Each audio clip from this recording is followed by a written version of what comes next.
विष्णुपाद परमहंस प्रवृत्तिकाचार्य अष्टोत्तर Shri Srimad his divine grace A C Bhaktivedanta स्वामी श्री प्रभुपाद की ISKCON founder Acharya Jagat Guru save the whole world ऐसे भक्तिवेदांत स्वामी श्री प्रभुपाद की या विष्णुपाद परमहंस प्रवृत्तिकाचार्य अष्टोत्तर Shri Srimad his divine grace Bhakti Siddhanta Shri Thakur महाराज प्रभुपाद की अनंत कोटि वैष्णववृंद की नामाचार्य श्री हरिदास ठाकुर की प्रेम से कहूं श्री कृष्ण चैतन्य प्रभु नित्यानंद श्री अद्वैत गदाधर शिवासादि गौर भक्तवृंद की श्री श्री जगन्नाथ बलदेव सुभद्रा सुदर्शन जी की श्री श्री गौर निताय की श्री श्री लक्ष्मी नरसिंह भगवान की सीताराम लक्ष्मण हनुमान की रामनवमी महोत्सव की निताय गौर प्रेमानंदे। All glories to the assembled devotees, all glories to the assembled devotees, all glories to the assembled devotees, all glories to Krishna Guru and Gauranga, all glories to Srila Prabhupada ki jai. Om Namo Bhagavate Vasudevaya.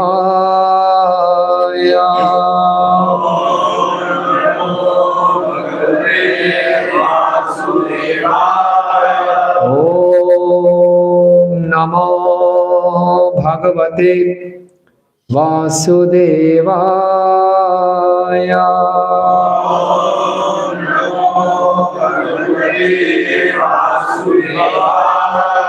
Om Namo Bhagavate Vasudevaya.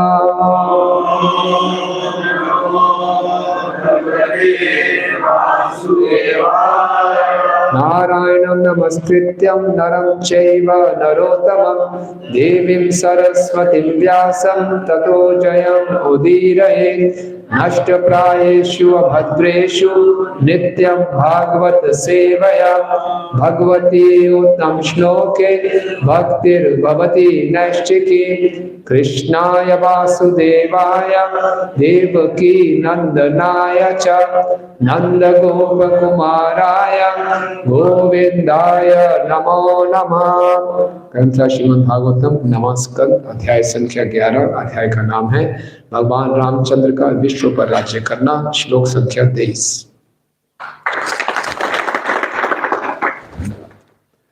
पुरुषो रामचरितम् श्रवणैरुपधारयन् आनस्यस्य परो राजन् कर्मबन्धैर्विमुच्यते। पुरुषो रामचरितम् श्रवणैरुपधारयन् आनस्यस्य परो राजन् कर्मबन्धैर्विमुच्यते। पुरुषो रामचरितम् श्रवणैरुपधारयन् आनस्यस्य परो राजन् कर्मबन्धैर्विमुच्यते।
धन्यवाद। शब्दार्थ अनुवाद एवं तात्पर्य ऐसी भक्ति वेदांत स्वामी श्रील प्रभुपाद जी के द्वारा श्रील प्रभुपाद की। पुरुषः कोई व्यक्ति रामचरितम भगवान रामचंद्र के कार्यकलापों से संबंधित कथा को श्रवणै कानों से उपधारयन श्रवण करके आनिश्यस्य परः ईर्ष्या से पूरी तरह मुक्त हो जाता है। राजन, हे राजा परीक्षित, कर्म बंधई कर्म के बंधन से विमुच्यते मुक्त हो जाता है। हे राजा परीक्षित, जो भी व्यक्ति भगवान रामचंद्र के गुणों से संबंधित कथाओं को कानों से सुनता है वह अंतत गोत्वा ईर्ष्या के रोग से मुक्त हो जाएगा और फल स्वरूप कर्म बंधन से छूट जाएगा। हरि बोल। तात्पर्य, इस जगत में हर व्यक्ति किसी न किसी से ईर्ष्या करता है। यहाँ तक कि धार्मिक जीवन में भी यदि कोई भक्त आध्यात्मिक कार्यों में आगे बढ़ चुका होता है तो अन्य भक्त उससे ईर्ष्या करने लगते हैं। ऐसे ईर्ष्यालु भक्त जन्म मृत्यु के बंधन से पूर्णतया मुक्त नहीं हो पाता। जब तक कोई जन्म मरण के बंधन से पूर्णतया मुक्त नहीं हो जाता तब तक वह सनातन धाम में प्रविष्ट नहीं हो सकता। देह की उपाधियों से प्रभावित होकर मनुष्य ईर्ष्यालु बनता है, किंतु मुक्त भक्त को शरीर से कुछ भी लेना देना नहीं रहता, अतः वह दिव्य पद पर पूर्णतया स्थित रहता है। भक्त किसी से भी ईर्ष्या नहीं करता, यहाँ तक कि अपने शत्रु से भी नहीं।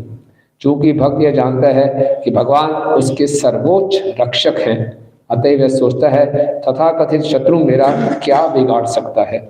इस तरह भक्त अपनी सुरक्षा के बारे में आश्वस्त रहता है। भगवान कहते हैं, ये यथा माम प्रपद्यन्ते तांस तथैव भजाम्यहम्। जो जिस अनुपात में मेरी शरण में आता है उसी के अनुसार मैं उसकी रक्षा करता हूँ। अतः भक्त को पूर्णतया ईर्ष्या विहीन होना चाहिए और विशेष रूप से अन्य भक्तों से। दूसरों से ईर्ष्या करना महान अपराध है और यह वैष्णव अपराध कहलाता है। जो भक्त निरंतर श्रवण कीर्तन में लगा रहता है वह निश्चित रूप से ईर्ष्या रोग से मुक्त हो जाता है और इस तरह भगवत धाम जाने का पात्र बन जाता है। ओम अज्ञानतिमिरन्धस्य ज्ञानाञ्जनशलाकया चक्षुरुन्मीलितं येन तस्मै श्रीगुरुवे नमः। श्रीचैतन्यमनोभीष्टं स्थापितं येन भूतले स्वयं रूप कदा मह्यं ददाति स्वपदान्तिकं। वन्देऽहं श्रीगुरो श्रीयुतापदकमलं श्रीगुरुन् वैष्णवांश्च श्रीरूपं साग्रजातं सहगण रघुनाथान्वितं तं सजीवं साद्वैतं सावधूतं परिजन सहितं कृष्ण चैतन्य देवं श्रीराधा कृष्ण पादान् सहगण ललिता श्री विशाखान्वितांश्च। हे कृष्णा करुणा सिंधु दीनबंधु जगत्पते गोपेश गोपिका कांत राधा कांत नमस्तुते। तप्त कांचन गौरांगी राधे वृंदावनेश्वरी वृषभानुसुते देवी प्रणमामि हरिप्रिये। वाञ्छाकल्पतरुभ्यश्च कृपा सिन्धुभ्यैव च पतितानां पावनेभ्यो वैष्णवेभ्यो नमो नमः। जय श्री कृष्ण चैतन्य प्रभु नित्यानंद श्री अद्वैत गदाधर राधा शिवासादि गौर भक्त वृंदा। हरे कृष्णा कृष्णा कृष्णा हरे हरे, हरे राम राम राम हरे हरे। नमो विष्णुपादाय कृष्ण पृष्ठाय भूतले, श्रीमते भक्ति वेदांत स्वामी इति नामिने। नमस्ते सारस्वते देवे गौरवाणी प्रचारिणे, निर्विशेष शून्यवादी पाश्चात्य देशधारिणे।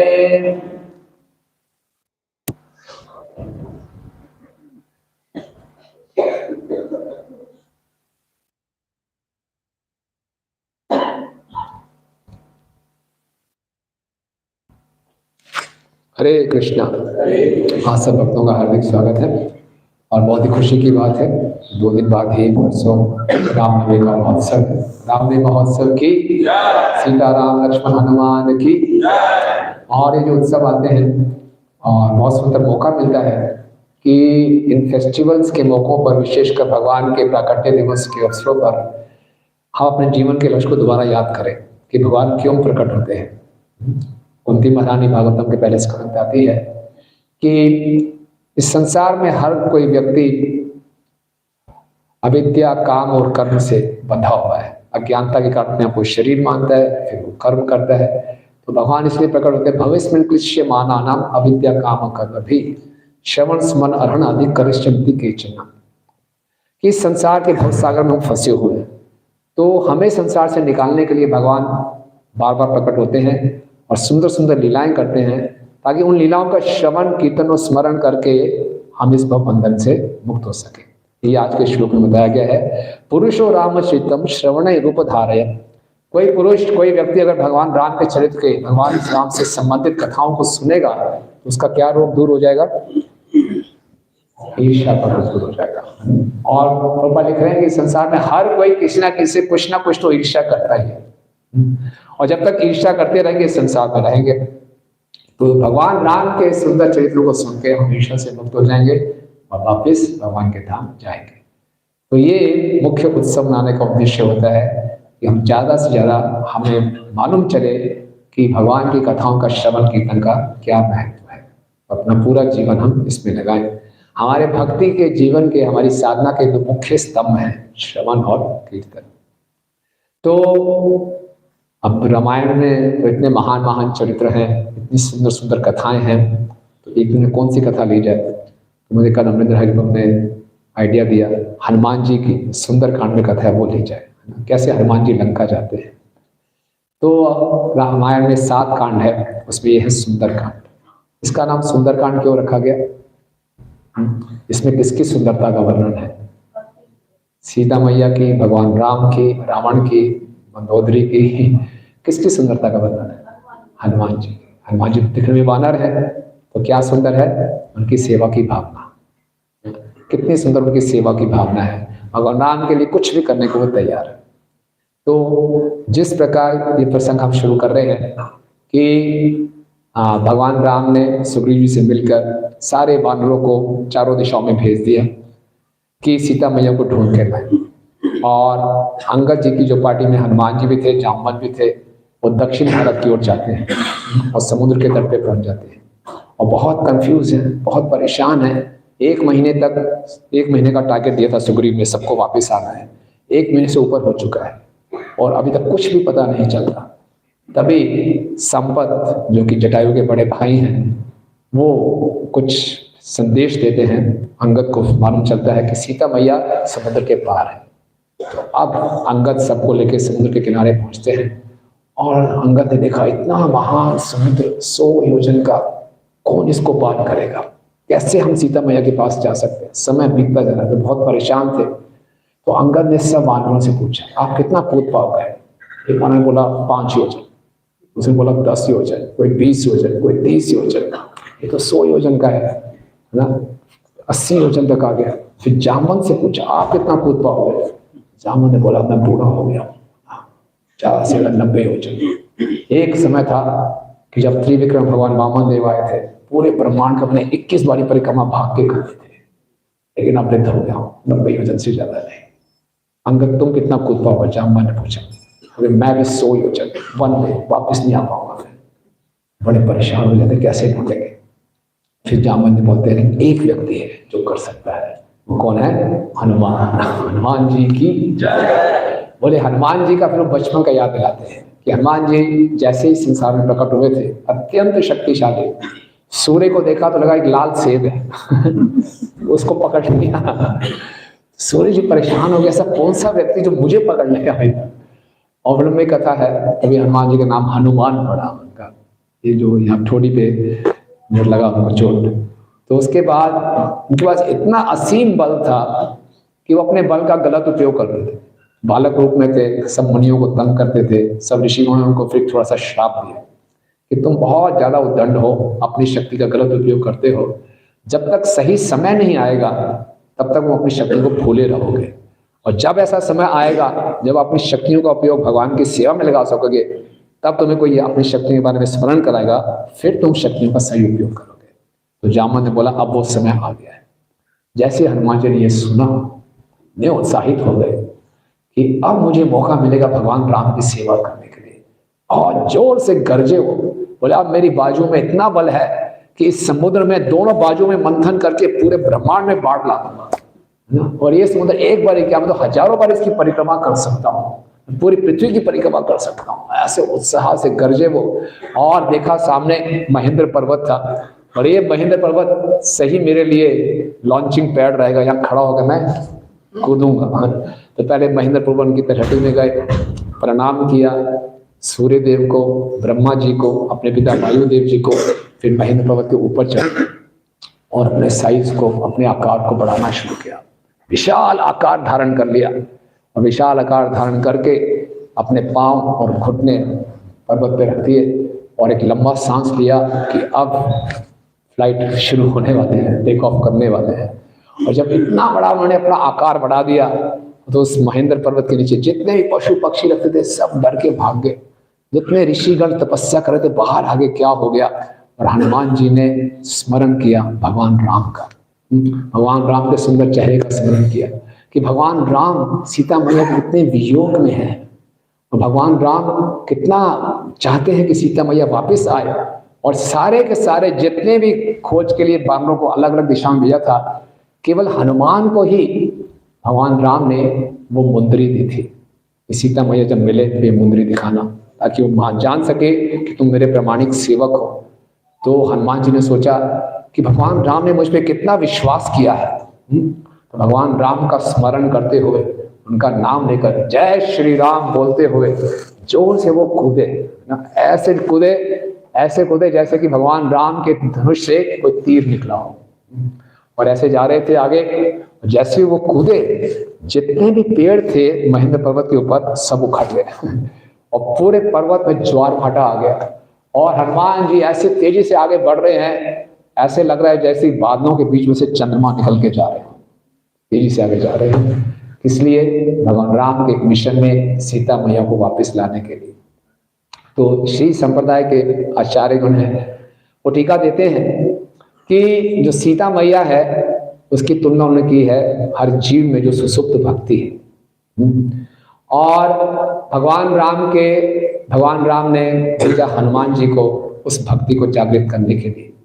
इसी प्रकार से इस संसार में हम बद्ध जीव हैं, गुरु कृष्ण प्रसादे पाए भक्ति लता बीज। गुरु और कृष्ण की कृपा से हमें भी भक्ति को कैसे जागृत करना है, उसका बीज का मतलब, भक्ति बीज का मतलब है, वो हमें प्रोसेस मालूम चल जाता है, वो तरीके मालूम चल जाते हैं किस प्रकार से हम अपनी सुसुप्त कृष्ण भावनामृत को जागृत कर सके। और हमारे हृदय में जो भक्ति है, सीता मैया लंका में कैद है, उसी ढंग से हमारे हृदय में जो भक्ति है वो कैद है। कैसे? हमारा जो अनियंत्रित मन है, रावण किसको प्रदर्शित करता है? अनियंत्रित मन, काम वासनाएं। और रावण अपने अनियंत्रित मन का पोषण कैसे करता है? अपने 10 मुखों से। तो हमारी 10 इंद्रियां हैं जिससे हम काम वासनाओं को और पोषण करते हैं, और इन काम वासनाओं भरे मन से में हमारी भक्ति कैद है, छिपी हुई है। तो गुरु और कृष्ण के आदेशों का पालन करके, हनुमान जी गुरु हैं जो राम द्वारा भेजे गए हैं, इस भक्ति को हमने जागृत करना है। तो सीता मैया तक पहुंचने के लिए हनुमान जी को बहुत लंबा इस समुद्र पार करना पड़ रहा है, 100 योजन का। इसी ढंग से हम सब साधक अनुभव करते हैं, अपने हृदय में सुसुप्त भक्ति को जागृत करने के लिए हमें भी कितने पापड़ बेलने पड़ते हैं। आसान है क्या? नहीं, बहुत कठिनाई है, बहुत लंबा सफर है। ये जो आध्यात्मिक सफर है एक बहुत ही नैरो रोड है और बहुत लंबा सफर है। बहुत दूर जाना है, लेकिन भक्त क्या सोचता है, अभी दिल्ली दूर नहीं है। तो हनुमान जी जब इस समुद्र पार कर रहे हैं, तो हनुमान जी की इस यात्रा में उनको बहुत बड़ी बड़ी अड़चनें भी आएगी। हम लोग भी भक्ति शुरू करते हैं, भक्ति को जागृत करने का शुरू करते हैं, हमारे जीवन का लक्ष्य प्रेम प्राप्त करना, तो हमारे भी बहुत अड़चनें आती हैं, कुछ आंतरिक कुछ बाहरी। हनुमान जी इन सब अड़चनों से कैसे सामना करते हैं, तो हम देखेंगे, हमें बहुत सी शिक्षाएं मिलेंगे। एक साधक को सीखने को मिलेगा हनुमान जी के उनके मनोवृत्ति से, उनके रवैये से, कि हम भी उसका पालन करके इन अड़चनों को नांगना है। जय जगन्नाथ बलदेव सुभद्रा सुदर्शन जी की, श्री गौरताय की, लक्ष्मी नरसिंह देव भगवान की, श्री जी तुलसी महाराज की। तो हनुमान जी निकलते हैं ऐसे और बहुत तेजी से आगे बढ़ रहे हैं, तभी और सोच रहे हैं, जब हनुमान जी ने ऐसा बोला कि मैं जाऊंगा और सीता मैया को ढूंढ को लाऊंगा, बाकी जितने भी वानर थे उन्होंने बोला हनुमान जी आप जाइए, हम आपकी प्रतीक्षा करेंगे और हम सब पूरी तपस्या करेंगे ताकि आप अपने मिशन में सफल हो। जब तक हनुमान जी लौट के आपके नहीं आएंगे, हम यहीं पे समुद्र तट पे एक पांव पे खड़े रहेंगे। सोचिए, हनुमान जी एक पांव, सारे वानर एक पांव पे खड़े हैं और हनुमान जी जब जा रहे हैं, उनके पिता वायुदेव जी ने बहुत अनुकूल वातावरण कर दिया। ठंडी ठंडी हवा बह रही है ताकि सूर्य की उनको गर्मी ना लगे, वातावरण बड़ा शीतल रहे, वो तेजी से आगे बढ़ते जाए। लेकिन तेजी से आगे बढ़ते हुए हनुमान जी सोच रहे थे, ये सागर तो 100 योजन का है, भगवान राम के नाम से तो कोई भवसागर पार कर जाएगा, ये 100 योजन का सागर क्या है। और साथ में वो सोच रहे थे कि भगवान राम के बारे में सोचे थे, उन्होंने मुझ पर कितना विश्वास किया और मुझे इतनी शक्ति दी, और सोच रहे थे अपने बाकी साथियों के विषय में, जो सारे वानर समुद्र के तट पे तपस्या कर रहे हैं उनके बारे में सोच रहे थे। तो हम देखते हैं कि जब भी हम साधना कर रहे हैं, हमारी भी अपने जीवन का उद्देश्य उसको पूरा करने में लगे हैं, तो हमेशा हमें सकारात्मक विचार अपने मन में रखने चाहिए। हनुमान जी सकारात्मक विचार रख रहे हैं कि राम जी जिसके लिए मैं मिशन पे जा रहा हूं और जिनके साथ ये मिशन पूरा कर रहा हूं, उनके बारे में सोचना चाहिए। हमेशा हम सकारात्मक रहेंगे। कई बार भक्ति करते हुए हम भूल जाते हैं किसके लिए कर रहे हैं। श्रील प्रभुपाद को याद रखें, गुरु को याद रखें, कृष्ण को याद रखें और अपने उन संगियों को याद रखें जो हमें भक्ति में मदद करते हैं, तो हमारा हमेशा उत्साह बना रहेगा। तो हनुमान जी बड़े उत्साह से आगे बढ़ रहे थे, तभी अचानक क्या देखते हैं, एक सुनहरी पर्वत, बहुत विशाल पर्वत उनके सामने आ जाता है। हमारे बढ़िया सी हम फ्लाइट जा रही है, अचानक से बहुत बड़ा पर्वत सामने आ गया। ये पर्वत था मैनक पर्वत, मूर्तिमान रूप में उपस्थित हो गया और मैनक पर्वत में हनुमान जी को प्रणाम किया। बोले मेरा और आपका बहुत पुराना संबंध है, 2 तरीके से। जब पूर्व काल में सभी पर्वतों के पास पंख होते थे और पर्वत कहीं भी उड़ जाते थे और उड़ते उड़ते कहीं बैठ जाते थे, जहां बैठ गए वहां के सारे लोगों का सत्यानाश। बड़ी प्रॉब्लम थी। अब सोचो इतना महान पर्वत, हिमालय पर्वत चढ़ रहा है और अचानक बैठ जाए कहीं पे, हो गया काम। तो इंद्रदेव ने क्या किया, सबकी रक्षा के लिए अपने वज्र से उनके पर काट दिए, तो जहाँ पे वहीं पे। तो मैनक पर्वत को बचाने के लिए इंद्र के प्रहार से वायुदेव ने इनकी मदद की थी, जो हनुमान जी के पिता हैं, किनको समुद्र के नीचे छिपा दिया था। तो बोले वायुदेव आपके पिताजी ने मेरी सहायता की थी, अब मौका आया है, मैं आपको सेवा करूंगा। तो पर्वत में बहुत सुंदर सुंदर जड़ी बूटियां हैं, फल इत्यादि हैं, थोड़ा विश्राम कीजिए, खाइए पिए, रिफ्रेशमेंट लीजिए, फिर आगे चलिए। और दूसरा ये कि दशरथ महाराज भी मेरे बहुत अच्छे मित्र थे, तो आप उनके पुत्र राम की सेवा कर रहे हैं, तो मुझे भी कुछ मौका मिलेगा राम के सेवक की सेवा करने के लिए, आइए थोड़ा सा विश्राम कीजिए। बहुत सुंदर ऑफर था, बढ़िया पॉजिटिव सब कुछ चल रहा है, और एक भक्त मुस्कुराता हुआ सामने आ जाए, तब भी थोड़ा सा प्रसाद भी पा लीजिए। काफी टाइम से आप निकले हुए हैं और बहुत लंबा सफर है, हम तो जाते हैं रास्ते में कहीं ना कहीं फ़ोन कर देते हैं, भैया स्टेशन पे गर्म गर्म प्रसाद आ जाए, और कोई आएगा एकदम बढ़िया बढ़िया प्रसाद लेके आ जाए, बड़ा अच्छा ऑफर है, थोड़ा रुक के आराम से हनुमान जी खा पी के जा सकते थे। हनुमान जी बोला नहीं, मैं अपने मिशन में, अपने स्वामी की सेवा के मिशन में हूँ। जब तक हम राम की सेवा में हैं कोई आराम नहीं, जहाँ राम है वहाँ आराम नहीं। तो अपने मिशन में कोई इंटरमिशन नहीं। अरे आप सिनेमा देखने आते थे ना, थे ना तो इंटरवल होता था, इंटरमिशन, तो बीच में हम थोड़ा रिफ्रेशमेंट लेते थे, पॉपकॉर्न खाया, कोल्ड ड्रिंक पी, तो बोले कुछ नहीं, कोई रुकावट नहीं, पूरा मुझे आगे जाना है। तो ये मेहनत पर्वत है, ये एक कौन सा अवरोध दिखाते हैं हमारी भक्ति में? कॉम्प्लेसेंसी, ढीलापन। कई बारी भक्ति करते करते साधक बोलते हैं बहुत मेहनत कर ली, कितने सालों से लगा हुआ हूँ, रोज सुबह 3:30 उठते उठते थक गया हूँ, 4 नियम पालन करते हुए थक गया हूँ, 16 माला जब घिसते घिसते बहुत हो गया, थोड़ा रेस्ट कर लेते, थोड़ा सा रिलैक्स, अब मैं सीनियर हो चुका हूँ, थोड़ा सा मुझे फैसिलिटी मिलनी चाहिए रिलैक्सेशन, है ना। तो ढीलापन आ जाता है साधना में, वो खतरनाक है। तो हमारी भक्ति में ढीलापन कई कारणों से आता है। आप में से कितने वक्त अनुभव करते हैं कभी कोई भक्ति में ढीलापन आ जाता है? कभी एनालाइज किया क्या क्या कारण होते हैं? आलस सबसे बड़ी। हाँ, आलस क्यों आता है? शुरू शुरू में हम आते हैं तो हमें हर चीज इतनी अद्भुत लगती है, हर चीज इतनी रोमांचक लगती है। मंदिर में प्रवेश करते ही विग्रह इतने सुंदर, मुझे याद है पहली बार मैं मायापुर मंदिर में गया था, इतने बड़े कृष्ण राधा माधव को देखकर एकदम अद्भुत, क्या बात है, ऐसे कभी देखा ही नहीं, हर चीज अद्भुत। जिस प्रकार से प्रसाद होता है, जिस प्रकार से प्रसाद को सर्व किया जाता है, कीर्तन होता है, भक्त लोग नाच रहे हैं, इतनी सुंदर फिलॉसफी, ऐसे लेक्चर्स, ऐसी यात्राएं, हर चीज बड़ी रोमांचक उत्साहवर्धक रहती है। लेकिन धीरे धीरे धीरे सब रूटीन लगना शुरू हो जाता है, चलता है, हो जाता है, तो ढीलापन आना। तो इसके कई कारण हैं। तो पहला कारण तो होता है कि मेहनत करते करते हर भक्त के जीवन में 7, 8, 9 साल के बाद एक टर्निंग पॉइंट आता है, इसको बोलते हैं इंग्लिश में मिड लाइफ क्राइसिस।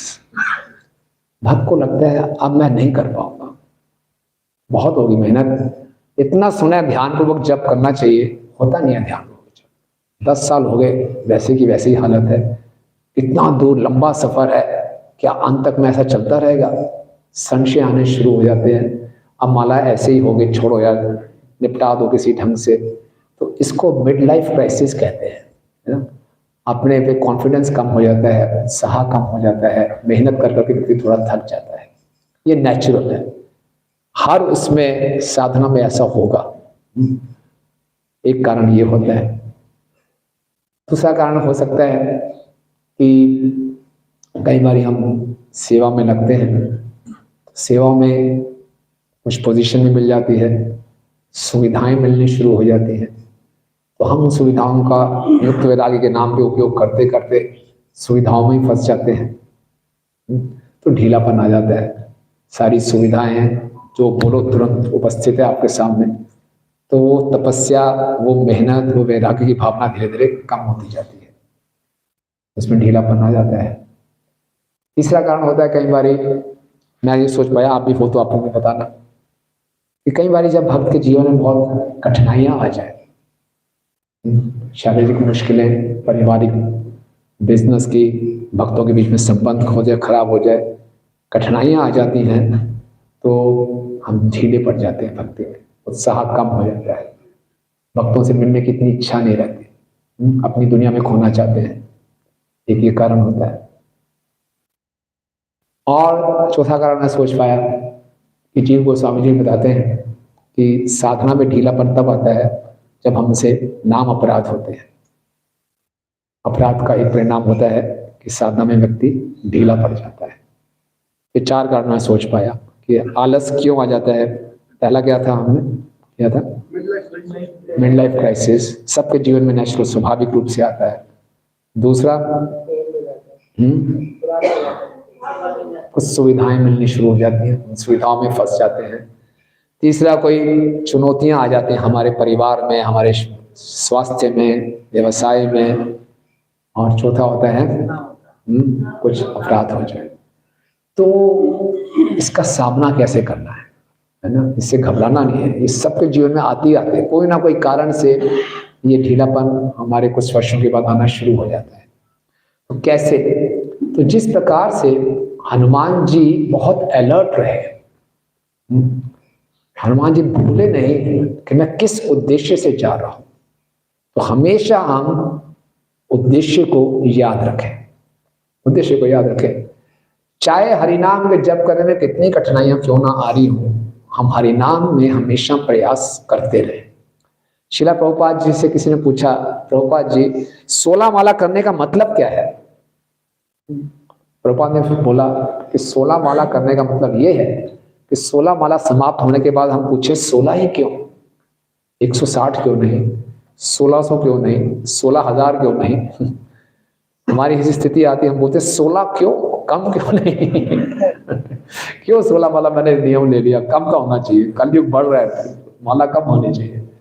तो लगे रहना चाहिए। जैसे हम देखते हैं अभी परम पूजनीय कदम कानन स्वामी महाराज का तिरुभाव हुआ, तो उनके गुणगान में उनके गुरु परम पूज्य जयदत्त स्वामी महाराज कह रहे थे कि इतने वो कष्ट में थे, आखिरी कुछ दिनों में खाना पीना बिल्कुल बंद किया हुआ था, इतनी उनको लास्ट स्टेज का कैंसर, इतनी पीड़ा में वो थे, तब भी किसी ना किसी ढंग से वो अपना राउंड्स पूरे करते थे। तो इतना उनको संघर्ष करते हुए जब उनके गुरु ने उनको देखा, जगत स्वामी महाराज ने, तो बोला महाराज रहने दीजिए, आपका एक मन का एक माला माना जाएगा। अगर आपने 16 मन के भी जप ली ना, वो 16 माला होता है। अब छोड़, इतना संघर्ष की आवश्यकता नहीं है। कितना अच्छा ऑफर है, हमारे गुरु ऐसा बोलते हैं, कितने कृपालु गुरु महाराज। कदम कानन स्वामी महाराज रो पड़े, बोले गुरु महाराज please don't give me this order, ये ऑर्डर मत दीजिए आप मुझे, मेरे लिए पालन करना मुश्किल हो जाएगा, क्योंकि मैं आने वाले पीढ़ियों के लिए ये उदाहरण स्थापित करना चाहता हूं कि अंतिम समय तक हमें 16 माला का जप करना है, छोड़ना नहीं है इसको। अगर मैंने छोड़ दिया अभी तो बदजीव तो मानो उदाहरण स्थापित हो जाएगा कि हमारे गुरु ने भी एक छोड़ा था, तो उनके शिष्य ये सोचेंगे। तो मैं उनके सामने गलत उदाहरण स्थापित नहीं करना चाहता, तो मुझे कृपया करके ये आदेश न दीजिए। आप देखिए कितना शरीर पे वो कितनी कठिनाइयां होंगी, उसके बीच में भी वो दृढ़ता, अपने जो मिशन को उसको याद रखना। तो इस ढंग से हम देख सकते हैं। और ये जो ढीलापन है, जब हमारे अंदर कॉम्प्लिसेंसी आ जाती है, ढीलापन आ जाता है, तो क्या होता है, पुराने संस्कार होने शुरू हो जाते हैं। तुम्हें साधना में ढीला पड़ेंगे तो माया का प्रभाव पड़ेगा ही पड़ेगा, माया का प्रभाव पड़ता है, पुराने गंदे संस्कार जागृत हो जाएंगे।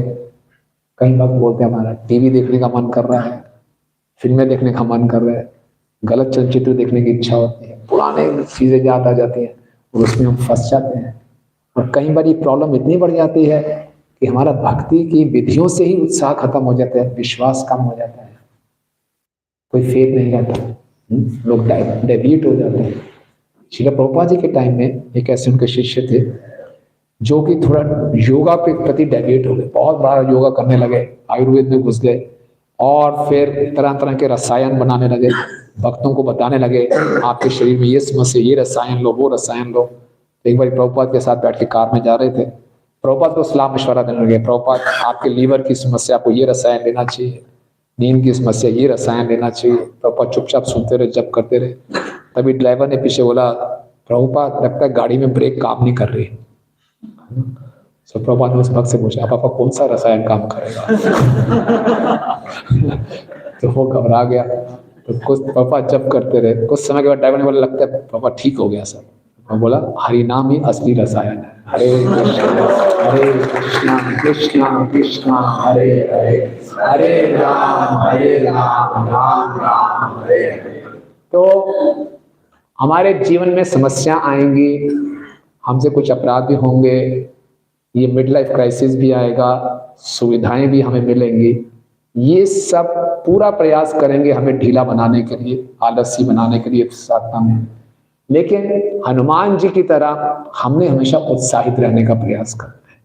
कैसे उत्साहित रहे हनुमान जी? हमेशा अपने इष्ट का स्मरण करते रहे, किसके लिए मैं सेवा कर रहा हूं, और अपने संगियों का स्मरण करते रहे, वो मेरे लिए तपस्या कर रहे हैं। हम नहीं जानते कि कौन कौन से भक्त हमारे लिए प्रार्थना कर रहे होते हैं। हमारी भक्ति चल रही है भक्तों के आशीर्वाद से, उनकी प्रार्थनाओं से। तो हमारे बहुत से हितैषी, हमें ये नहीं सोचें, कोई बहुत से लोग हमारे लिए प्रार्थना कर रहे हैं, उनके विषय में सोचें, गुरु और कृष्ण के बारे में सोचें, तो मुश्किल से मुश्किल परिस्थिति में भी हम हतोत्साहित नहीं होंगे। और हमेशा पर्पस कॉन्शियस रहे कि मेरा पर्पस क्या है। इतनी मुश्किल से मुझे, ऑलरेडी मैं बहुत लेट हो चुका हूँ, 5 वर्ष की उम्र से मुझे भक्ति शुरू करनी थी, ऑलरेडी मैं बहुत लेट हो चुका हूँ। अब कोई ढीलापन नहीं, चाहे जितनी मर्जी मुसीबतें आए, मुझे उत्साहपूर्वक क्या करते रहना है, हरे कृष्णा कृष्णा कृष्णा हरे हरे, हरे राम राम राम हरे हरे। वैसे देखा जाए तो मानक पर्वत ने क्या कोई गलती की थी? कोई गलती नहीं की। एक भक्त, वो भी भक्त है, उनका कर्तव्य है, कोई दूसरा भक्त जा रहा है, कुछ ऑफर करूं भैया, सेवा करने का मौका मिल रहा है, तो उन्होंने कोई गलती नहीं की। तो हनुमान जी ने बहुत अच्छे ढंग से उनसे डील किया। उन्होंने ऑफर दिया तो हनुमान जी ये नहीं बोले पीछे हो जाओ, मैं अपने मिशन में हूँ, रोको मत मुझे, जाने दो, नहीं। हनुमान जी ने उनको बोला आपका बहुत बहुत धन्यवाद। हनुमान जी नीचे झुके, उनको छुआ, अपने सर पे हाथ लगाए और आगे बढ़े, उनको भी आदर दिया। तो मानक पर्वत बड़ा बहुत अच्छी बात है, मेरी शुभकामनाएं आपके साथ हैं, आगे चलिए। तो हम कई बार हम सेवा में बहुत व्यस्त होते हैं, कोई भक्त आए प्रभु जी घर में आइए प्रसाद पाइए, हमारा बहुत टाइट शेड्यूल है, आइए प्रभु जी आइए, प्रसाद तो जरूर पाना है आपको। बड़े मुश्किल में ये उनके यहाँ प्रसाद पाना भी सेवा है, और अपने मिशन में भी आगे जाना है, टाइम नहीं है, तो हम बैलेंस कर सकते हैं, विनम्रता से उनको मना कर सकते हैं, यानी पीछे हो जाओ, रोको मत, गुरु जी ने वही बोला है। तो ये एटिकेट्स भी हमने ऑब्जर्व करना है। कई बार हम सेवा में इतने उलझ जाते हैं कि हम सदाचार करना भूल जाते हैं। सदाचार भी सही रखा हनुमान जी ने, और अपने मिशन पे भी अग्रेसिव रहे, तो ये हम हनुमान जी से हम सीख सकते हैं। तो ये पहला उनके रास्ते में अड़चन आई। उसके बाद हनुमान जी आगे निकले, मैंने पर्वत जी से आशीर्वाद लेके आगे निकले, तो देखा एक बहुत बड़ी राक्षसनी, जिसका नाम क्या था? सुरसा, मुंह खोले खड़ी है। सुरसा का नाम श्रीमद् भागवतम के 6ठे स्कंद में भी आता है। कहाँ आते मालूम है? हाँ, दक्ष की वंशावली, दक्ष के जो पुत्रियां थी उनकी वंशावली में उनका वर्णन आता है। तो सुरसा के बाद सारे देवतागण गए थे और बोले थे कि हम चाहते हैं कि हनुमान जी की बल और बुद्धि की परीक्षा लें। इतने बड़े मिशन पे वो निकल रहे हैं, रावण की लंका में जाके सीता को ढूंढ के लाना कोई आसान काम नहीं है, बहुत बुद्धिमत्ता होनी चाहिए और बहुत बलशाली व्यक्ति होना चाहिए। तो आप इनकी परीक्षा लो, इनके बल की और बुद्धि की। सुरसा ने बोला ठीक है। सुरसा मुंह खोल के खड़े थे। हनुमान जी को बोला पीछे हो जाओ, मैं भगवान राम की सेवा में जा रहा हूँ। बोले नहीं, ब्रह्मा जी ने मुझे आशीर्वाद दिया है कि जो भी इस रास्ते से निकलेगा उसको मेरे मुंह में प्रवेश करना ही पड़ेगा, कोई ऑप्शन नहीं है आपके पास, ये ब्रह्मा जी का वरदान है मेरे को। हनुमान जी बोला ये क्या बात है? हनुमान जी बोला ठीक है, आप मुझे जाने नहीं दोगे, खाओ, खाने का प्रयास करो। तो हनुमान जी ने अपना साइज और बढ़ा दिया। हनुमान जी के आकार को देख के सुरसा ने अपना साइज और मुंह और बड़ा कर दिया, 10 योजन का मुंह खोल दिया। हनुमान जी ने अपना आकार 20 योजन कर दिया। सुरसा ने 30 योजन मुंह खोल दिया। हनुमान जी 40 योजन, 50 योजन, 60 योजन, बढ़ता ही जा रहा है। जब सुरसा ने अपना मुंह 100 योजन तक खोल लिया, हनुमान जी तुरंत बड़े छोटे से हो गए, फटाफट मुंह में घुसे बाहर आ गए। देखो तुम्हारी इच्छा मैंने पूरी कर दी। सुरसा बड़ी हैरान हो गई, कितने बलशाली भी हैं, अपना आकार बड़ा भी करते जा रहे हैं, कितने बुद्धिमान भी हैं। हनुमान जी ने सोचा, फिर से अपने उद्देश्य को नहीं भूले, मैं यहाँ इसके साथ स्पर्धा करने नहीं आया हूँ, कॉम्पिटिशन करने नहीं आया हूँ, ये दिखाने नहीं आया कि मैं तुमसे ज्यादा शक्तिशाली हूँ, मुझे तो किसी ना किसी ढंग से लंका जाना है। तो कई बार ऐसा होता है, हम भक्ति करते हैं, आसपास के वातावरण को देखते हैं, हमारे मन में बड़े तेज सा वेग आता है, सबको ठीक कर दूंगा, छोड़ूंगा नहीं किसी को, पूरा वातावरण ठीक करना मुझे। जैसे मैं पुलिस वाला हूँ या यमदूत हूँ, किसी को बहुत उल्टे सीधे काम हो रहे हैं, इसको ठीक कर दूंगा, उसको ठीक कर दूंगा, ये सिस्टम ठीक कर दूंगा, और क्या लक्ष्य है उसको भूल जाते हैं। क्या लक्ष्य है? तो ये सुरसा माइनक दिखाता था कि साधक के साधना में जो दिक्कत आती है, सुरसा दिखा रही है कि हमारे सेवा में कई बड़ी दिक्कतें जो आती है। सेवा करते करते भक्तों के साथ हमारे अंदर कंपटीशन की भावना आ जाती है, और उस कंपटीशन की भावना के कारण हम क्या करते हैं, उद्देश्य को भूल जाते हैं। तो हनुमान जी बता रहे हैं कॉम्पीट करने का कोई फायदा नहीं है। क्यों मैं कॉम्पीट करूं? मुझे तो मालूम है मुझे कहाँ जाना है। और एक कंपटीशन की भावना क्यों आती है? मिथ्या अहंकार से। ये दिखा के बहुत अच्छा लगता है कि मैं आपसे श्रेष्ठ हूं। पुराण में वर्णन आता है कि एक ब्राह्मण था जो कि बहुत साधना करने में पक्का था, सही समय पे गायत्री का जप किया करता था। तो एक बार क्या हुआ, दोपहर को वो सो रहा था, गायत्री का समय हो गया, 12 बज गए और वो सो रहा है। तो कलयुग स्वयं एक व्यक्ति बन के आए, उसने ब्राह्मण को उठा दिया। 12 बज गए और उठा रहे, फटाफट स्नान किया, गायत्री की, और उस व्यक्ति को बड़ा धन्यवाद दिया, बहुत बहुत धन्यवाद, इतना बड़ा अपराध होने से बचा लिया आपने। आप हैं कौन? बोले मैं कली हूं। अरे कलयुग होकर आप मेरी धर्म में पालन करने में सहायता कर रहे हैं, ये तो बड़ा विचित्र बात है। कलयुग तो अधर्म बंधु कहलाता है, तो आप अधर्म बंधु होकर धर्म के पालन में मेरी सहायता कर रहे हैं। इसके पीछे बहुत बड़ा रहस्य है। अगर आप सोए रह जाते और बाद में आपको मालूम चलता कि मेरा इतना सख्ती से, मैं इतने सालों से नियम पालन कर रहा हूं, वो टूट गया, तो आपको बड़ी ग्लानि होती और आप विनम्र हो जाते हैं। मैं नहीं चाहता आप विनम्र हो। आपका अहंकार बना रहे।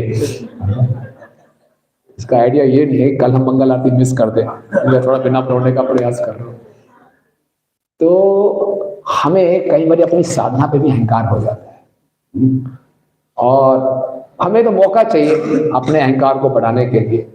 और इस अहंकार से फिर स्पर्धा की भावना आती है, द्वेष की भावना आती है, जो कि भक्ति के लिए बहुत हानिकारक है। भक्ति में कोऑपरेशन चाहिए, कंपटीशन नहीं।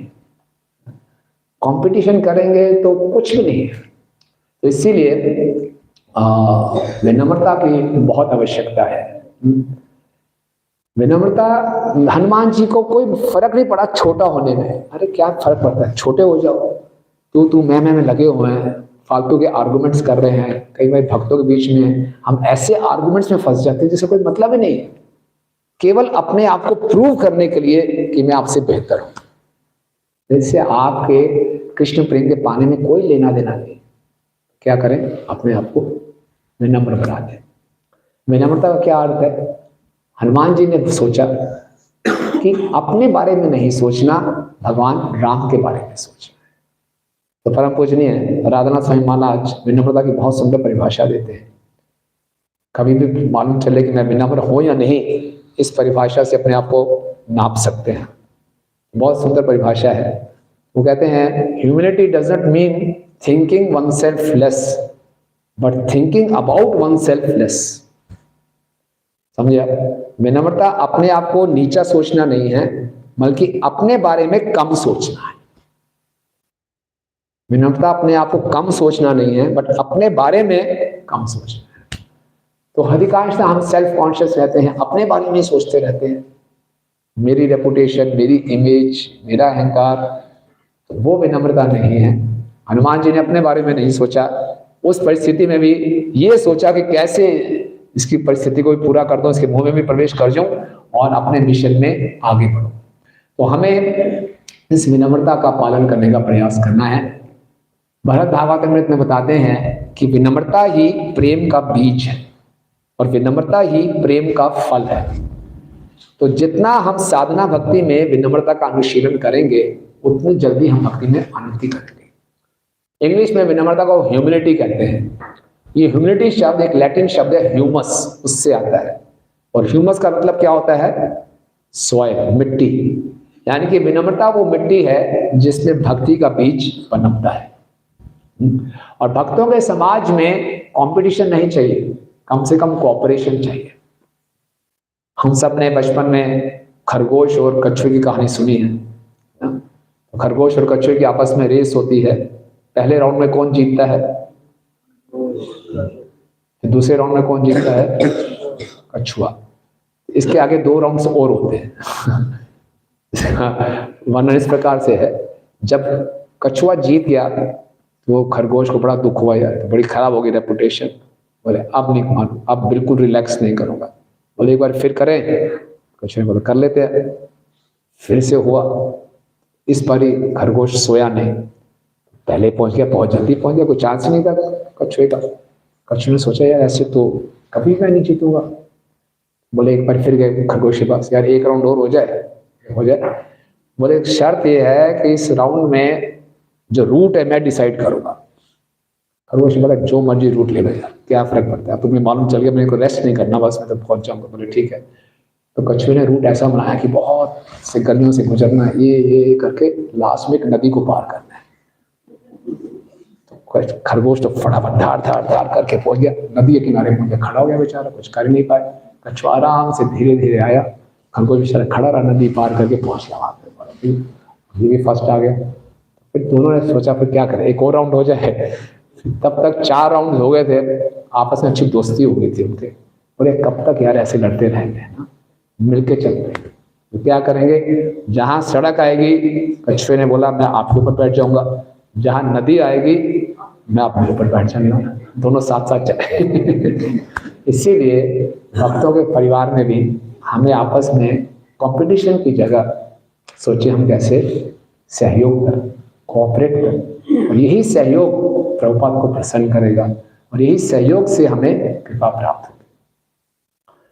हमारे लिए हमें ध्यान देना चाहिए कि कई बारी हमारे लिए हमारी उपलब्धियां बहुत महान हो जाती है, किसी ना किसी ढंग से मुझे उपलब्धि प्राप्त करनी है। लेकिन भक्त के लिए उपलब्धियों से ज्यादा महत्वपूर्ण है भक्तों के साथ संबंध। उपलब्धियों के चक्कर में हम संबंधों पे कंप्रोमाइज कर लेते हैं, लेकिन उपलब्धियों से ज्यादा महत्व प्रभुपाद को हम प्रसन्न कर सकते हैं भक्तों के साथ संबंध बना के। इसलिए आपस में हमें कोऑपरेट करने का ही प्रयास करना चाहिए। तो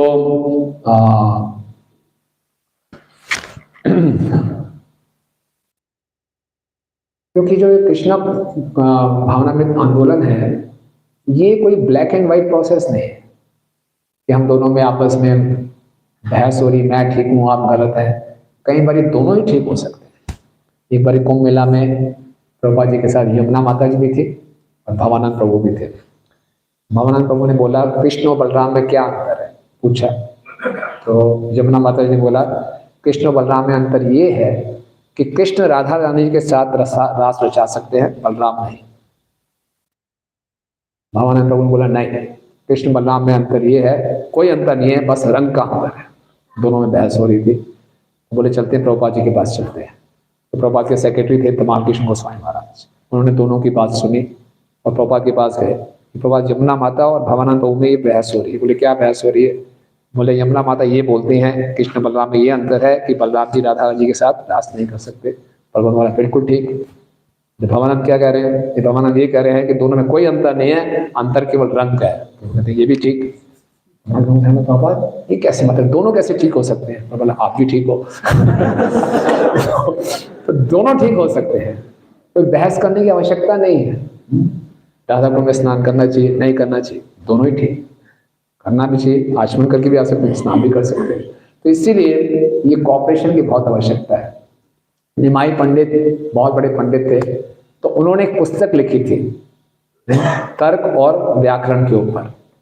तो एक नाव में गंगा पार कर रहे थे अपने मित्र के साथ, उनको बोला मैंने नई पुस्तक लिखी। ये सुनते ही उनका मित्र बड़ा उदास हो गया। बोले उदास क्यों हो गए? बोले मैंने भी व्याकरण और तर्क की पुस्तक लिखी है, अब तुम्हारी पुस्तक आ जाएगी, मेरी पुस्तक कौन पढ़ेगा? तुम निमाई पंडित हो। तो निमाई ने जब ये सुना तुरंत अपनी पुस्तक को गंगा में डाल दिया, चिंता मत करो तुम्हारी पुस्तक पढ़ेगा। इतना बड़ा इसी ढंग से चैतन्य महाप्रभु जब संन्यास लिया, वाराणसी में गए और प्रकाशानंद सरस्वती से मिलने गए, तो महाप्रभु कहाँ बैठे थे? उस स्थान पे बैठे थे जहां लोग अपने पांव धोते थे। महाप्रभु ने सब मायावादियों के हृदय को पिघला दिया अपनी विनम्रता से। जब उनका हृदय पिघल गया तब उन्होंने उनकी बातों को अच्छे ढंग से सुना। तो ये हमें याद रखना है कि इस विनम्रता के साथ हम सहयोग करेंगे तो जितने भी ऑब्स्टेकल्स हैं इस स्पर्धा का, कंपटीशन का, जो हम सेवा करते हैं, इसको हम पार कर सकते हैं। तो ये हनुमान जी सिखा रहे हैं। तो सुरसा से आशीर्वाद प्राप्त करके हनुमान जी आगे जा रहे हैं, तेज स्पीड से आगे जा रहे हैं। उनको लगता है कि किसी ने मुझे पकड़ लिया, वो आगे नहीं बढ़ पा रहे। तो क्या हुआ? तो नीचे देखा एक बहुत बड़ी राक्षसनी अपना मुंह खोल के बैठी है और उसने अपने योगिक शक्तियों से हनुमान जी की परछाई को पकड़ लिया था। हनुमान जी की परछाई लगभग इतना विशाल आकार था हनुमान जी का, 80 मील बाय 120 मील था, उसको पकड़ लिया और हनुमान जी आगे नहीं बढ़ पा रहे। हनुमान जी सोचे तो बहुत बड़ी समस्या है, और वो मुंह खोल के बैठी है और हनुमान जी को खींच रही है पीछे। हनुमान जी ने सोचा चलो खींचते चले जाते हैं। वो शक कर गया, हनुमान जी तेजी से खींचते चले गए, उसके पूरे मुंह के अंदर प्रवेश करके उसके हृदय के अंदर चले गए, पूरे हृदय को फाड़ दिया, उसके शरीर को फाड़ दिया, बाहर आगे चुपचाप। जय हनुमान जी की। तो इस सिमिका क्या दिखाती है? ये दिखाती है कि भक्तों के बीच में कई बार हमारे में द्वेष आ जाता है, एक दूसरे को क्रिटिसाइज करने की मानसिकता आ जाती है। तो ये संबंध सूचित करता है कि साधना करते हुए भक्तों के साथ संबंध में हमारे चुनौतियां आती हैं। तो द्वेष, जैसे श्लोक के तात्पर्य में बताया है, भक्ति में बहुत बड़ा बाधक है। और हनुमान जी ने सोचा कि ये मुझसे द्वेष कर रही है, करने दो। कई बार हमें लगता है कि कोई व्यक्ति या कोई भक्त हमसे इतना द्वेष कर रहा है और मेरी भक्ति में इतनी अड़चने आ रही है, मैं आगे बढ़ ही नहीं पा रहा, मैं अपनी सेवा में आगे नहीं बढ़ पा रहा। जैसे हनुमान जी बिल्कुल रुक गए, बहुत बड़ी रुकावट आ रही है, मैं क्या करूं? फिर क्या करना चाहिए? हनुमान जी से क्या सीखते हैं उसमें? कई बार ऐसा महसूस होता है यार बड़ा खराब वातावरण है, सबके सब पीछे पड़ गए, सब मेरा रास्ता ब्लॉक कर रहे हैं, मैं आगे बढ़ ही नहीं पा रहा। तो हो सकता है ऐसा वातावरण में हमें जाना पड़े। तो हनुमान जी ने क्या सिखाया हमें? क्या किया हनुमान जी? हनुमान जी ने तो उसका हृदय फाड़ दिया। हम भी हमारे में इतनी शक्ति है, उसका हृदय फोड़ दे हम। क्या करना चाहिए? हैं? हाँ, बहुत अच्छा, धन्यवाद माता जी। भगवान राम का स्मरण करें। हरे कृष्णा कृष्णा कृष्णा हरे हरे, हरे राम राम राम हरे हरे। का स्मरण करें और हम देखेंगे भगवान कोई ना कोई रास्ता निकाल देते हैं। रशिया में जब प्रचार शुरू हुआ तो कितना द्वेषी वातावरण था, कोई उनको प्रचार करने नहीं देता था, लेकिन वो अपने प्रयास में लगे रहे और आज रशिया में लाखों की संख्या में भक्त हैं। तो उस वातावरण में हम जो बेस्ट कर सकते हैं करें। वो हमसे द्वेष करता है, वो हमसे द्वेष करता है, इसके बारे में इतना ना सोचे।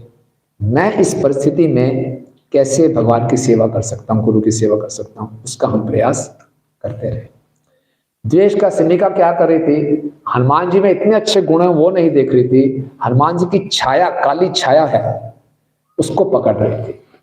इसी ढंग से हम जिससे द्वेष करते हैं उसके अंदर कितने अच्छे गुण क्यों ना हो, वो गुण हमें दिखाई नहीं देते। एक कमी दिखाई दे जाए बस पकड़ा गया, बड़ा अपने आप को बड़ा भक्त मान रहा है, ये कमी पकड़ी गई, उसको हम पकड़ लेते हैं और उसको पकड़ के हम उसकी फिर खूब निंदा करते हैं, सोचते हैं कि हम देखो इससे बेहतर है। तो ये जो क्रिटिकल मेंटेलिटी है, द्वेष की भावना, बहुत खतरनाक है। इससे क्या होता है नुकसान?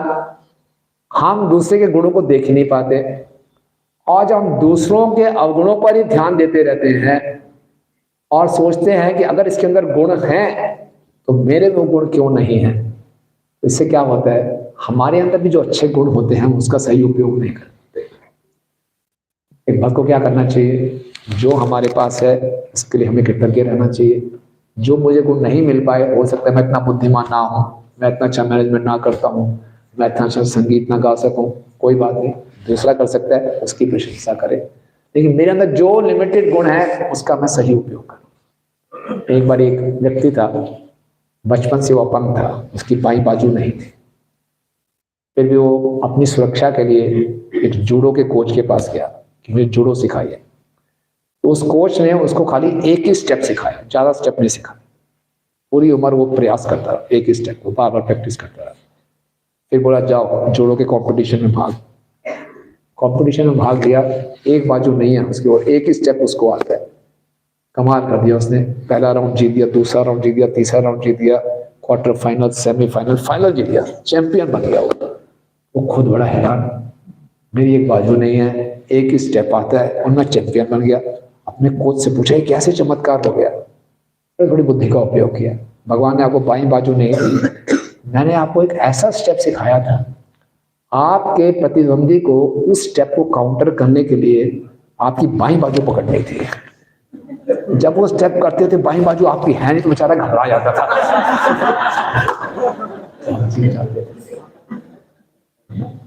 तो देखिए उसकी जो कमी है उसका स्ट्रॉन्ग पॉइंट बन गया। अगर वो पूरा यही सोचता भगवान आपने मेरी बाईं बाजू क्यों नहीं दी, उसको दे दी, मुझे नहीं दी, मेरे अंदर ये गुण क्यों है, उसके अंदर ये गुण क्यों है, तो अपना भी हम अपने सही ढंग से सेवा नहीं कर पाते। इसलिए हमें कोशिश करनी चाहिए। भक्ति में आगे बढ़ने का पक्का तरीका है दूसरों के गुणों को देखें, अपने अवगुणों को देखें। बस दूसरों की जितनी अच्छे ढंग से हम प्रशंसा करेंगे, उनको एनकरेज करेंगे, वो भी भक्ति में आगे बढ़ेंगे, हम भी भक्ति में आगे बढ़ेंगे। शिला प्रभुपाद जी इसमें बहुत निपुण थे। प्रभुपाद जी के पास उनके शिष्य श्याम सुंदर प्रभु आए, बोले प्रभुपाद बड़े दुख की बात है। बोले क्या? मुझे जेल में जाना पड़ेगा। अरे जेल में क्यों जाना पड़ेगा? प्रभुपाद मैं ड्रग्स में डील करता था, केस चल रहा था, वो केस हार गया मैं। तो तय जब पहले मैं बोला कि मैं जेल में जाऊंगा तो उन्होंने कोई बात नहीं, भगवान श्री कृष्ण भी जेल में प्रकट हुए थे। बोले क्यों जेल में जा रहे हो? बोले ड्रग्स में डील करता था, और मैंने मेरा भी ड्रग्स का बिजनेस था। तो इतना उनको रिलैक्स कर दिया कि प्रभु ने बोला कोई चिंता नहीं है, जेल में कितने महीने रहोगे? बोले कम से कम 3 महीने। कोई बात नहीं, चैंट हरे कृष्ण, बस वहां पे जप करो। तो उसको उनका रिलीफ मिला कि प्रभुपाद ने मुझे स्वीकार कर लिया कि मेरा क्या भूतकाल था उस पर चिंता नहीं की। इसी ढंग से एक माता जी पेंटिंग कर रही थी, राधा कृष्ण की पेंटिंग की, तो राधा रानी के हार इस तरफ पकड़ाना चाहिए, हार इस तरफ पकड़ा दिया, कृष्ण यहाँ खड़े हैं, हार ऐसे लेके खड़ी है। वो तो लेके हंसे, बोले राधा रानी का कोई दूसरा प्रेमी भी है क्या, किसके लिए हार खड़ा है? तो बेचारी घबरा गई, बोले नहीं नहीं, राधा रानी ने हार इसलिए पकड़ा है आपके लिए, इतना सुंदर अपने चित्र बनाया, आपके लिए हार पकड़ा है। बड़ी उत्साहित हो गई। तो देखिए हमें आप अपने जीवन में देखें, जब किसी वरिष्ठ भक्त ने या कई बार हमारे कनिष्ठ भक्त भी हमारे उत्साह बढ़ाते हैं तो हमें कैसा लगता है? हर कोई संघर्ष कर रहा है, लेकिन कुछ हमें उत्साहवर्धक शब्द सुनने को मिल जाए तो भक्ति में हमें और उत्साह आ जाता है। कोशिश करनी चाहिए सब एक दूसरे की प्रशंसा करें, उनके अच्छे गुणों को देखकर, नकली प्रशंसा नहीं, असली प्रशंसा, और उत्साहवर्धक शब्द बोले। इंग्लिश में एक बहुत अच्छी कहावत है कि if you flatter me I may believe, कोई मेरी झूठी प्रशंसा करे हो सकता है मैं उस पर विश्वास करूं। If you criticize me I may dislike, अगर आप मेरी आलोचना करेंगे हो सकता है आपको नापसंद करूं। इफ यू नेग्लेक्ट मी, आप मेरी अवहेलना करेंगे, सो आई मे नॉट फॉरगिव यू, मैं आपको कभी माफ नहीं करूंगा, हो सकता है। But if you encourage me I will never forget you, मैं वो कभी भूलूंगा नहीं। हमें याद रहता है कब कब भक्तों ने हमारा उत्साह बढ़ाया, उससे हमारा हमेशा हम कृतज्ञता रहती है। श्रील प्रभुपाद जी बॉम्बे में बड़े जीबीसी सब सन्यासियों के साथ मीटिंग कर रहे थे, बहुत लंबी मीटिंग चल रही थी। उसी समय एक माता जी थी, उनका नया अभी छोटे बच्चे को जन्म दिया था उन्होंने, और बहुत परेशान थी भक्तों से। वो सोची थी अब मैं छोड़ के जा रही हूँ, अंतिम बारी प्रभुपाद को प्रणाम करूंगी, बाद फिर मैं इस्कॉन को छोड़ के चली जाऊंगी। मीटिंग खत्म हुई, सारे जीबीसी सन्यासी बड़े बड़े भक्त सीधा निकल गए। किसी ने देखा अपनी माता जी खड़ी है, प्रभुपाद बाहर आए, भाई माता जी ने प्रणाम किया ही नहीं, प्रभुपाद ने छोटे बच्चे सर पे हाथ फेरा, ओ वेरी नाइस चाइल्ड, क्या नाम है इसका, ये सब आशीर्वाद दिया। प्रभुपाद के इतने छोटे से उत्साहवर्धक शब्दों से माता जी सोचा नहीं अब मैं छोड़ के नहीं जाऊंगी, मैं यहीं रहूंगी। थोड़ा सा एप्रिसिएशन, थोड़े से उत्साहवर्धक शब्द हमारी भक्ति में ईंधन का काम करते हैं। तो दूसरों के गुणों को देखकर हमें एप्रिशिएट, प्रशंसा, उनका उत्साह बनाने का प्रयास करना चाहिए। हर किसी में किसी ना किसी में कमी होगी, तो इससे कोई लाभ नहीं है। तो ये था समीका। समीका क्या दिखाती है? भक्तों के बीच में संबंध, इसमें कि द्वेष की भावना ना हो, एक दूसरे के प्रति प्रशंसा की भावना हो। हनुमान जी फिर आगे बढ़ते हैं, आगे बढ़ते हैं तो लंका में पहुंच जाते हैं और लंका में देखते हैं इतनी भव्य लंका और उसका सिक्योरिटी सिस्टम इतना जबरदस्त। हनुमान सोचा कैसे इसको भेदूंगा, कैसे इसमें प्रवेश करूंगा, कहाँ मैं सीता मैया को ढूंढ पाऊंगा, ऐसा सोच ही रहे थे। तो हनुमान जी एक बहुत छोटे सी बिल्ली बन गए और लंका में प्रवेश करने लगे। तभी वहां पे एक राक्षसनी थी जो पहरादार कर रही थी, उसका नाम था लंकेनी। अरे कहाँ जा रहे हो, धोखा देकर नहीं जा सकते। हनुमान जी ने देखा उसको, एक थप्पड़ मारा वो दूर जाके गिरी और तभी वो समझ गए, उसको याद आ गया ब्रह्मा जी ने कहा था जिस दिन एक वानर यहाँ पर आएगा और तुमको एक थप्पड़ मारेगा उस दिन क्या हो जाएगा, लंका का सर्वनाश हो जाएगा। बोली बात तुरंत हो गई, तुरंत रावण को बता दें। तो ये जो लंकनी है ये क्या दिखाती है? एक साधक साधना करता है, साधना में कौन सा अवरोध आया था? मेहनत पर्वत, मेहनत पर्वत आया था अवरोध हनुमान जी। फिर हनुमान जी का दूसरा अवरोध कौन सा था? सुरसा। वो क्या है? हमारी सेवा में कोई अवरोध आते हैं, कंपटीशन मेंटालिटी होती है। तीसरा कौन सा अवरोध आया था हनुमान जी के उसमें? सिमिका। सिमिका है भक्तों के बीच में संबंध। चौथा ये लंका, लंकनी ये दिखाती है जब हम प्रचार के लिए बाहर जाते हैं, प्रचार के लिए बाहर जाते हैं कुछ ना कुछ परेशानियां जरूर आएंगी, है ना? ऐसा नहीं है कि सब लोग हमारी प्रतीक्षा कर रहे होंगे। प्रभुपाद कहते हैं प्रचार का मतलब है प्रतिकूल को अनुकूल बनाना, तो उस पर प्रयास करने पड़ते हैं। बहुत से लोग हमारे क्रिटिसाइज करेंगे, अड़चने डालेंगे, लेकिन हमें लगे रहना है, घबराना नहीं है। हनुमान जी बिल्कुल निडर होकर प्रचार कर रहे थे, लंकनी से डरे नहीं। श्रील प्रभुपाद जी विदेश में गए, कितने निडर होकर। सोचिए 70 साल की उम्र में परदेश में जाना। किसी भक्त ने को प्रभुपाद बता रहे थे बचपन में मैं कलकत्ता में विक्टोरिया मेमोरियल के ऊपर चढ़ गया था। उन्होंने बोला Prabhupada you are very brave. Prabhupada बोला I am brave now also. तभी 70 साल की उम्र में मैं विदेश में आया। प्रभुपाद फ्रांस में गए थे एक बार वहाँ यूनिवर्सिटी में प्रचार करने के लिए। वहाँ लोगों ने इतना दुर्व्यवहार किया उनके ऊपर। प्रभुपाद वैन में बैठे, वैन के ऊपर काला पेंट फेंक दिया, खूब गालियाँ दी और वैन पे लाते मार रहे थे। प्रभुपाद चुपचाप चुप कर रहे थे। प्रभुपाद घबराए नहीं। आगे उन्होंने फिर भी फ्रांस से फिर प्रचार शुरू किया। मेलबर्न में गए, वहाँ भी प्रभुपाद का ऐसा दुर्व्यवहार हुआ था। तो प्रभुपाद से रिपोर्टर्स बड़े उल्टे सीधे क्वेश्चन पूछते थे, प्रभुपाद तुरंत उनका जवाब देते थे, घबराते नहीं थे। प्रभुपाद एक बार MIT यूनिवर्सिटी में गए, मैसाचुसेट्स इंस्टीट्यूट ऑफ टेक्नोलॉजी, बहुत प्रसिद्ध है बॉस्टन में। तो बोला आपकी यूनिवर्सिटी का नाम MIT है, बट यहाँ पे कोई ऑल माइटी का ज्ञान नहीं है। प्रभुपाद बोल रहे थे, एक स्टूडेंट खड़ा हो गया, बोले Swami ji why you put clay on your forehead, माथे पे तेरे बोले मिट्टी क्यों लगा रखी है? सबके बीच में ऐसा क्वेश्चन। प्रभुपाद ने बोला ये आपने गले में टाई क्यों लपेट रखी है? वो परेशान हो गया, बोले बैठ जाओ। सोचो क्यों बैठ रखी है? सब प्रभुपाद घबराते नहीं थे, कोई भी उनसे उल्टे सीधे प्रश्न पूछे। प्रभुपाद बोल्ड और फियरलेस होकर प्रचार करते थे। तो हम प्रचार के लिए जाएं तो कोई समझौता ना करें, डर होकर बिना संकोच के हम प्रचार करें। तो इस प्रकार से अपनी साधना, अपनी सेवा, अपने साथ भक्तों के साथ संबंध और प्रचार की सेवा में कैसे कैसे अड़चने आएंगी, कैसे हनुमान जी हमें सिखा रहे हैं। अगर हनुमान जी से प्रार्थना करें, इसको सीखें, तो हम भी अपने जीवन के लक्ष्य को प्राप्त करेंगे। हनुमान जी के इन चारों अड़चनों में से क्या सीखा? एक बात क्या सीखी जिसने हमेशा हनुमान जी को सहायता की इन अड़चनों को पार करने में? हाँ, गोल पे फोकस करना है, हमेशा पर्पस कॉन्शियस रहना है, ऑब्स्टेकल कॉन्शियस नहीं। हमारे जीवन में जब समस्याएं आते हैं, जब करते हुए समस्या का समाधान ढूंढ रहे हैं, ये समस्या क्यों आई, ये करूंगा, ये बात कर लूंगा, उससे ये कहूंगा, समस्या में ही घूमते रहते हैं। तो हम सॉल्यूशन कॉन्शियस नहीं होते, प्रॉब्लम कॉन्शियस होते हैं। ऑब्स्टेकल कॉन्शियस नहीं होना, क्या जीवन का लक्ष्य है, ध्यान पूर्वक जप करें, ध्यान पूर्वक भक्तों का संग करें, उस वो कॉन्शियस रहे।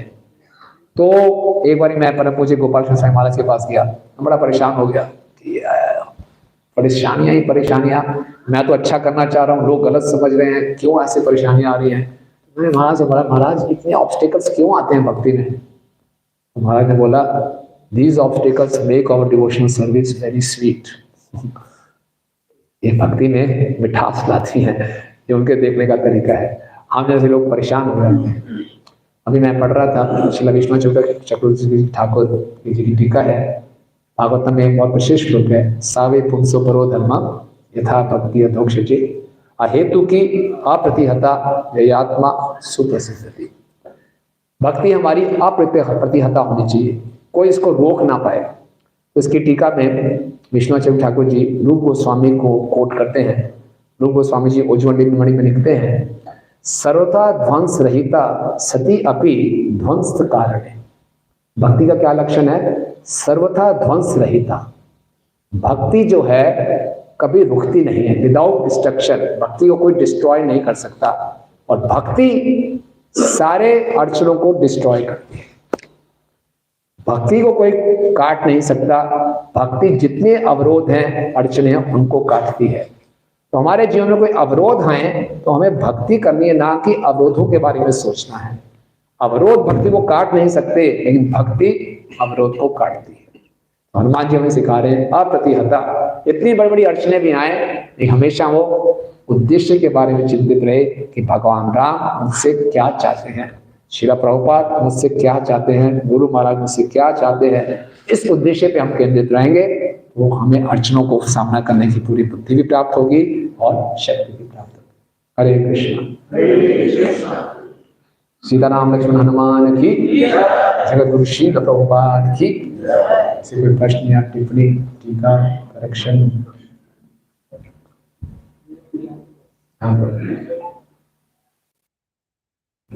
गौरी जैसे कई बार मुझको में डिबेट हो जाती है किसी टॉपिक पे, आवाज आ रही है? हाँ, तो डिबेट हो जाती है। जैसे वो बिना कि किसी कोई ऐसा टॉपिक है जिससे वो अपना वो प्रस्तुत करते हैं, इसी में डिबेट रहती है। नहीं, वो कुछ ऐसा बहुत बड़ा असर नहीं डालेगी, पर वो चलती रहती कई दिनों तक।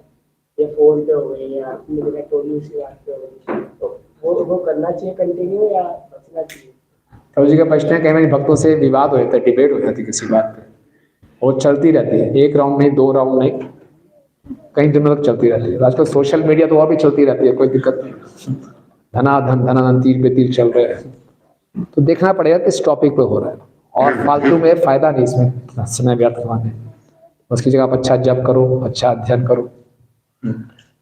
अगर वो फिलोसफिकल कुछ क्वेश्चंस हैं, आप दोनों से उस वक्त से सॉल्व नहीं हो रहे, तो किसी वरिष्ठ भक्त के पास जाकर उसका निर्णय ले लो। आपस में विवाद करने से कोई लाभ, समय व्यर्थ होने से फायदा। ठीक है?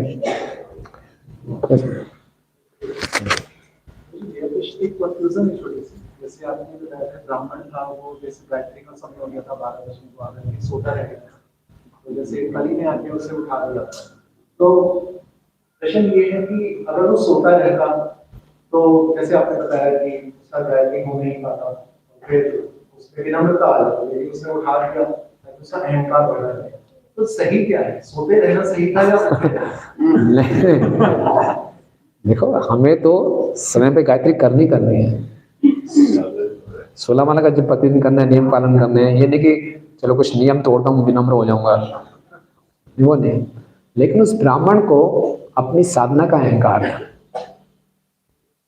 तो कली ने बोला तेरा अहंकार बना रहे, आशीर्वाद दिया, तेरा अहंकार बना रहे। तो हम अगर अच्छी साधना कर रहे हैं तो उसका हमें अहंकार नहीं होना चाहिए। तो कली में हेल्प करेगा। हो सकता है हम भारी रूप से साधना कर रहे हो, लेकिन अंदर से अहंकार बढ़ रहा है, तो क्या लाभ उसका? और कोई?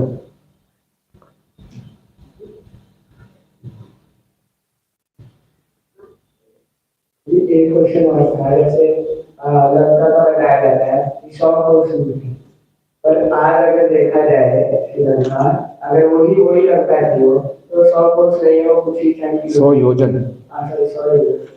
तो तो क्या वो कोई और श्रीलंका थी या वो पास आ रही कोई और श्रीलंका थी, ये वाली नहीं थी। तो या कहीं और से डिस्टेंस है वो और हाँ ये लंका नहीं, ये लंका नहीं है वो, कोई स्थान है। ठीक है, ओके। आप सबको का बहुत बहुत धन्यवाद। राम नाम की बहुत शुभकामनाएं। जगत गुरु श्री प्रभुपाद की, श्रीमद् भागवतम की।